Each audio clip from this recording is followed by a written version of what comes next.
SP గారు శ్రీ శరత్ చంద్ర Pawar IPS sir గారి ఆదేశానుసారం మన నల్గొండ పట్టణంలో 1 town and 2 town 2 town Rajasekhara Reddy CI గారి ఆధ్వర్యంలో, అక్కడ 1 టౌన్లో నాగరాజు ఎస్ఎస్ఓ ఆధ్వర్యంలో మొత్తము ఆపరేషన్ చబుత్ర అనే కార్యక్రమం ఏర్పాటు చేయడం జరిగింది. ఆపరేషన్ చబుత్ర అంటే ఎవరైనా చెప్తారా మీ దాంట్లో? చబుత్ర అంటే ఏంది? చబుత్ర बोले तो क्या है?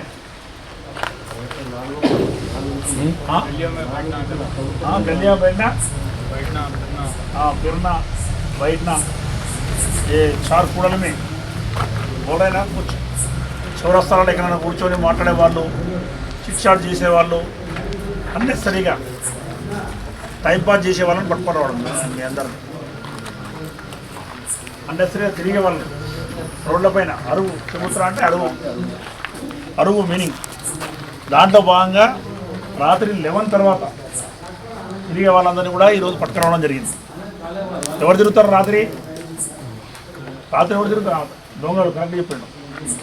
దొంగలు లేదా అత్యవసరం ఉన్నవాళ్ళు, మెడికల్ ఎమర్జెన్సీ, లేదా ఎవరైనా బంధువులు ఎవరైనా పోతే, ఈ 3 సందర్భాలే. మీరు అంతా ఎందుకు తిరిగి ఇప్పటిదాకా సిఐ గారు చెప్పినట్లు బర్త్డే పార్టీలని, దావతులని, ట్రిపుల్ రైడింగ్, సైలెన్సర్లు తీసేసి, సైలెన్సర్లు మార్చి, విపరీతమైన సౌండ్ పొల్యూషన్, డ్రింక్ చేసి మీరు డ్రంక్ అండ్ కండిషన్లో డ్రైవింగ్ చేసేటప్పుడు యాక్సిడెంట్ అయితే మీరు పోవచ్చు, ఎదుటి వాళ్ళకి ఏమైనా జరగవచ్చు. ఎదుటివాడు క్షేమంగా వస్తుంటాడు, వాడు ఫ్యామిలీ తీసుకొని వస్తుంటాడు. మీ తప్పిదం వల్ల మీకే కాకుండా ఎదుటి వారికి కూడా ప్రాణాలు పోయే అవకాశం ఉంది. మీరు అందరూ చూస్తారు కదా, పేపర్లు టీవీలు చూస్తురా, యాక్సిడెంట్ ఎట్లా జరుగుతాయో తెలుసు కదా అందరికీ. మన క్లాక్ టవర్ కాడ ఏమైంది? రోడ్డు పక్కన నిలబడడం మీదకి లారీ ఎక్కింది. వాళ్ళ నాయనమ్మని తీసుకొని పక్కన నిలబడండి అంతే. లారీ కొడితే అక్కడికక్కడే చనిపోయాడు. ఆ నిలబడనే తప్పులేరా, లారీ అతను తప్పు. మీరంతా ఇప్పుడు చూడు, ఇప్పటి వరకు దాదాపు 15 మంది ఇక్కడ డ్రింక్ చేసి ఉన్నారు, డ్రంక్ అండ్ డ్రైవింగ్లో దొరికారు. ఇంకా పూర్తి స్థాయిలో అందరికీ చేయలేము మా వాళ్ళు. ఇంకా ఓకేనా? అందరికీ చేస్తే ఇంకెంతమంది దొరుకుతారో చేపిస్తాం. ఓకే. ఈ వాహనాలు తీసుకొచ్చి దాదాపు మనకి ఇప్పుడు మీరు 82 మంది ఇక్కడ మన వాళ్ళు పట్టుకున్న వాళ్ళు. బైక్స్ 60 బైక్స్ ఉన్నాయి, ఆటోలు 12, కార్లు 4, డ్రంక్ అండ్ డ్రైవ్లో దొరికిన వాళ్ళు 15 మంది ఉన్నారు. మిగతా వాళ్ళకు కూడా టెస్ట్ చేయడం జరుగుతుంది. అదేవిధంగా మేము మా దగ్గర గంజా కిట్స్ ఉన్నాయి, గంజా కిట్స్, డ్రగ్స్కి సంబంధించిన కిట్స్, వాళ్ళను కూడా చెక్ చేస్తాం. చెక్ చేసి ఎవరైనా దొరికినచ్చో వాళ్ళపైన చట్ట ప్రకారం కేసులు నమోదు చేయడం జరుగుతుంది. ఇప్పుడు మీ సిఐ గారు చెప్పినట్టు మీ అందరినీ కూడా రేపు మార్నింగ్ కౌన్సిలింగ్ చేయడం జరుగుతుంది మరొకసారి. అర్థమైందా? ఇదంతా ఎవరి గురించి చేస్తున్నాం? మీకోసమే, మీరందరూ క్షేమంగా ఉండాలని. మాకు ఏమైనా అవసరం అయింది? 31st వస్తుంది, మీరు ఇప్పటి నుంచే ట్రయల్ వేస్తున్నారు. మీరు ట్రయల్ వేస్తే మేము కూడా ట్రయల్ వేస్తున్నాం. ఇప్పుడు మీరు తిరగాలని మీరు ప్రయత్నాలు చేస్తున్నారు. మేమేం చేస్తాం? కేసులు పెట్టి లోపలికి పంపిస్తాం. ఎవ్వరు 9 తర్వాత మీరంతా యూత్, అంతే. ఒక ఏజ్ చూడండి, ఏజ్ గ్రూప్ మీ అందరిది.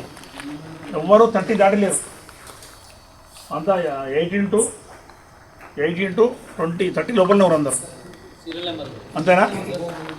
అటువంటి యూత్ అంతా బయటికి వెళ్తే యాక్సిడెంట్ జరిగితే మీ తల్లిదండ్రులు వచ్చి బాధపడుతున్నారు. చూడండి అక్కడ, అయ్యో మా పిల్లోడు దొరికిండు, తాగి దొరికిండు అని. మీరు తాగకూడదు. తాగాలనిపిస్తే ఇంట్లోనే తాగాల, బయట కాదు మీరు తాగేది. బహిరంగ ప్రదేశంలో మద్యం సేవించినా కేసులు అవుతున్నాయి. చేస్తున్నా తెలుసా మీ అందరికీ?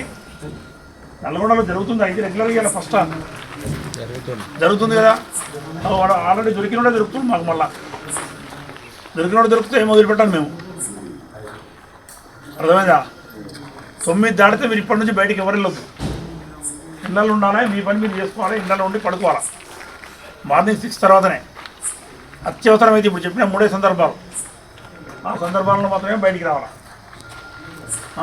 చదువుకునే యూత్ సైలెన్సర్ తీసేసి, సైలెన్సర్లు మార్చి ఇది సౌండ్తో తిరుగుతున్నాం. అటువంటి వాళ్ళ పట్ల ఖచ్చితంగా మోటార్ వెహికల్ యాక్ట్ రూల్స్ ప్రకారంగా ఫైన్లు ఎక్కువ ఉన్నాయి. అందరికి తెలుసు కదా, మారిన చట్టాలు ఫైన్ విపరీతంగా ఉంటుంది. ఆ ఫైన్లు ఇంపోజ్ చేయడం జరుగుతుంది, ఫైన్లు ఇస్తారు. డ్రంక్ అండ్ డ్రైవ్ తాగిన వాళ్ళందరిపైన కేసులు అవుతాయి. ఇంకా ఇతరత్ర ఏమేమి ఉన్నాయో అన్ని వెరిఫై చేసి వాళ్ళపైన యాక్షన్ తీసుకోవడం జరుగుతుంది. ఏమీ లేకుండా మామూలుగా వచ్చారు మీరు తిరుగుతున్నారంటే వాళ్ళపైన కౌన్సిలింగ్ చేయడం జరుగుతుంది. ఓకే, మీరందరూ మళ్ళీ రిపీట్ కాకుండా మీరు మార్నింగ్ వచ్చి మీ పేరెంట్స్ని తీసుకొని వచ్చి, తల్లి కానీ తండ్రి కానీ ఎవరినో ఒకరిని తీసుకొని వాళ్ళ బ్రదర్ కానీ తీసుకొని వచ్చి సిఐ గారికి ఎస్ఐ గారికి కలిస్తే వాళ్ళు మాట్లాడి ఏం చేయాలో డిసైడ్ చేసి పంపిస్తారు. ఓకేనా? మరి ఏమన్నా